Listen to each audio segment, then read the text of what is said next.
I would try to tell a small child, suppose you want to buy some candy, okay? And you have two choices. You can go to a store, and it's the only store in town, and that's your only option. Or there are two stores, and you can choose. Go try one store, try another store, see what price is, what type of candy they have. Which do you think you'd have a better situation in? Now, I think even a small child would say, well, they'd like to be able to have two stores.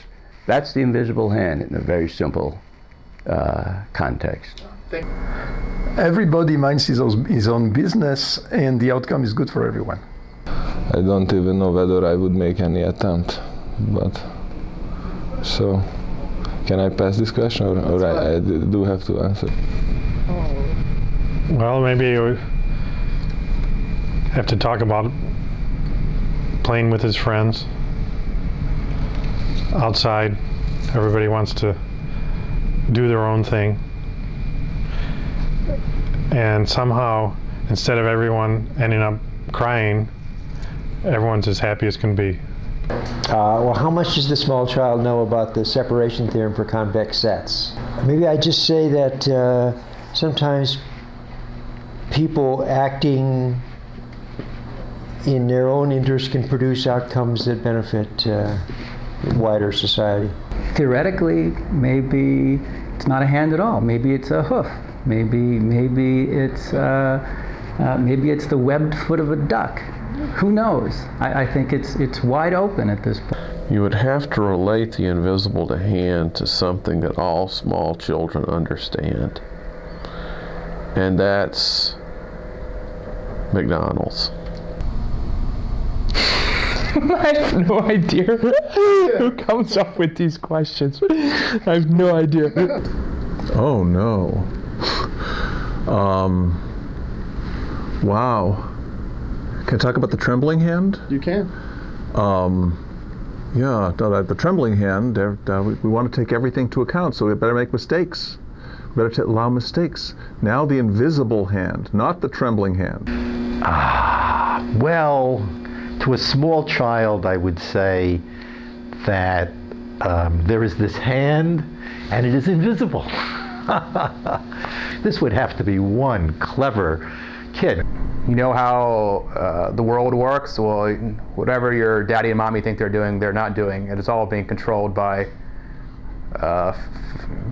people who are very wealthy and live far away or something. The invisible hand is the reason why when we go to the grocery store, there are 100 different kinds of candy from which you get to choose from. And the invisible hand is why Daddy makes enough money that you get to buy some of that candy. Well, there's always an invisible hand. The question is, does that invisible hand make things better or worse? Now, usually we like to interpret the invisible hand as saying it guides society toward a more efficient outcome than one might otherwise get it. No, not exactly always, but most of the time, much more often than you would believe. No, definitely not. Sometimes it doesn't. Not on the playground, apparently. No. Doesn't always work. No one, even Adam Smith wouldn't argue that. Maybe he would, but he'd be wrong. Well, nothing always works. As long as Joe Stiglitz is not in town, the invisible hand works just fine. Well, I guess the right answer to that is no. No. No, even at Chicago, it doesn't always work. There are prisoner's dilemma games. Unless there's some externality or information asymmetry, yeah, it always works. We all know that. Yes, the invisible hand is the most powerful thing in the world. Well, I was trained at MIT, so we know that indeed the invisible hand often fails. played a lot of handball. He bought handball gloves, and you could see the price. He went to movie theaters. We spent a lot of time in those days going to the movies. When I was a kid, I was living abroad, and I'm from Argentina. It's the only thing that I remember in terms of, sort of different being from Argentina. Jesus, that's a tough one. Well, I guess it's when I came to the U.S. I didn't see the invisible hand in France. In France, the hand is very visible. It's the government. First experience with the indivisible.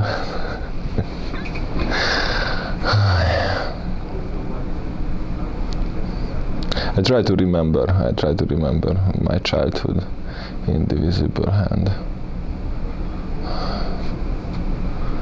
Maybe I didn't meet the indivisible hand when I was a child, actually. Is it possible? It's possible. I was growing up in a communist country, so that may have something to do with it. My first experience with the invisible hand, well, I work in a university, so I'm not really part of the real world.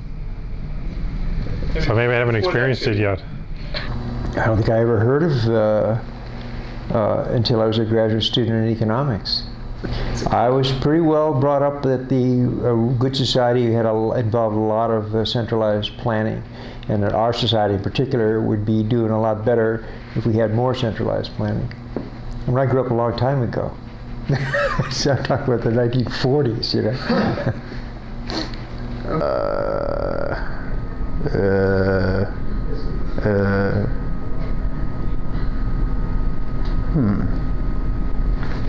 Suppose my first experience with the invisible hand was being sent to the store to buy a package of Pall Mall. They were called Pell Mell cigarettes for my father. My father was my idol.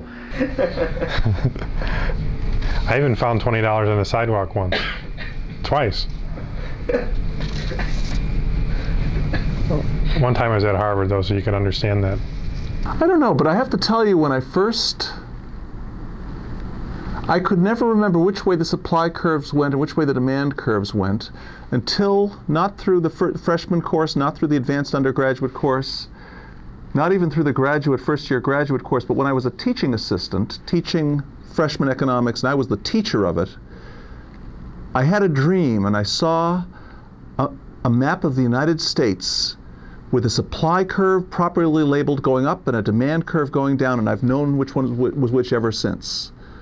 When I was misbehaving as a 2-year-old, something came and picked me up off the floor and got me out of trouble, and I had nothing to do with it. It wasn't your mom? Well, I have no idea. It was invisible. Whatever. It probably was my mom, but I can't remember. I think it was a he, but that's just because of language. Oh, no. It's a she. Yeah, it's a she, right?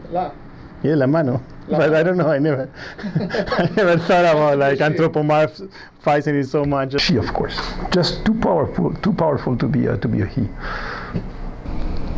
So it's obviously a he, no? I don't know why. It's obvious to you. But I always thought that the indivisible hand should be a he, because I don't know why. I don't know. A hand is all by itself, doesn't really need a gender. So I've never thought that through. I guess a she, in the sense that the idea is that you don't know you're doing something for the good of, say, the household. You're thinking of something else entirely, but you end up doing the right thing. So I think mother's hand is the right hand. Oh, it doesn't matter whether the invisible hand is married to itself or in a civil union with itself. Wow. I think it's my hand. I guess I wearing gloves. It's there it is. It's black gloves. Black leather gloves. It's cold and it's winter, and there's the invisible hand fixing us up. Oh, I don't think about it in gender-specific terms. It's the invisible androgynous hand, as far as I know. It must definitely be a man, because men are always harsh and evil, and invisible hand seems to be the epitome of ruthlessness. Milton Friedman should be the invisible hand.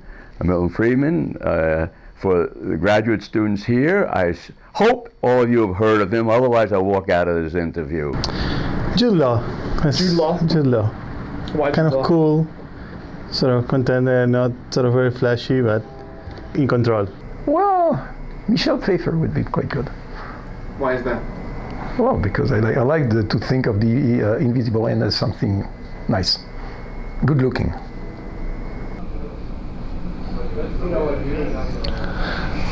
So I guess I cannot say Sharon Stone after I answered, but I said it should be a he. You can still say Sharon Stone. No, I don't say Sharon Stone. Well, it'd have to be a beautiful actress. I have kids now, so I don't go to the movies. Doesn't have to be good looking because he's invisible, but he's got to have a good voice, like Charlton Heston or something. He plays God, so he got to be able to have only an invisible hand. If anyone can play a hand, it's Jim Carrey. He can play goofy cartoon characters. He can play serious, tragic individuals. Jason Alexander. Bill Murray. That's easy, Russell Crowe. Why Russell Crowe? Just a good general rule of thumb. You'd like Russell Crowe to play the invisible hand. Just trust me. Boy, that's a good one. Someone without a lot of hair on their knuckles. That's all I care about. Less hair on the knuckles. I think Jim Carrey would be a natural. Why Jim Carrey? Well, I think Jim Carrey he's flexible.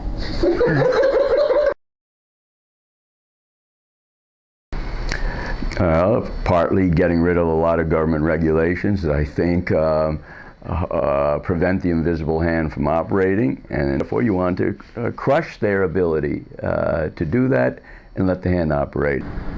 So places I would help, well, certainly it would help in Argentina, but there are worse places. I guess Argentina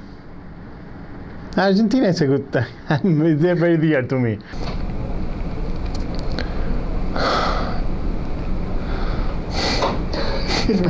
So what are the people answer to these questions? I'm really curious. Well, I think I will take a nap.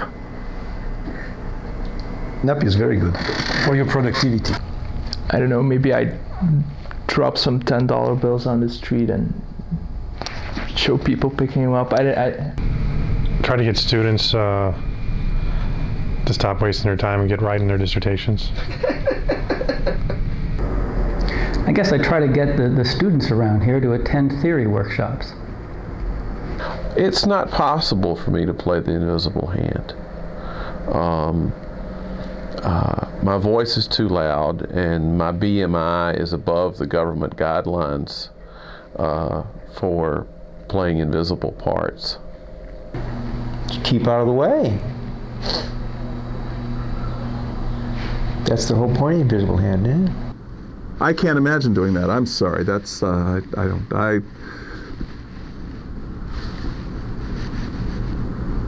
that kind of angelic, benevolent. No, could ask somebody else. Oh, now, something else I'll tell you about the invisible hand that nobody, I think, knows.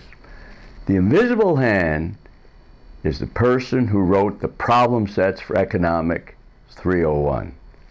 The invisible hand has a special place in my heart. I see the invisible hand as a father figure. Now you say, what do I mean by a father figure? Well, I have a secret to tell you. He was my father. Yes, I do consider the invisible hand a friend, a dear friend. Sometimes I really wish I had an invisible hand. Do you know all the things you could do with an invisible hand? Some of the things I can't talk about in front of this audience.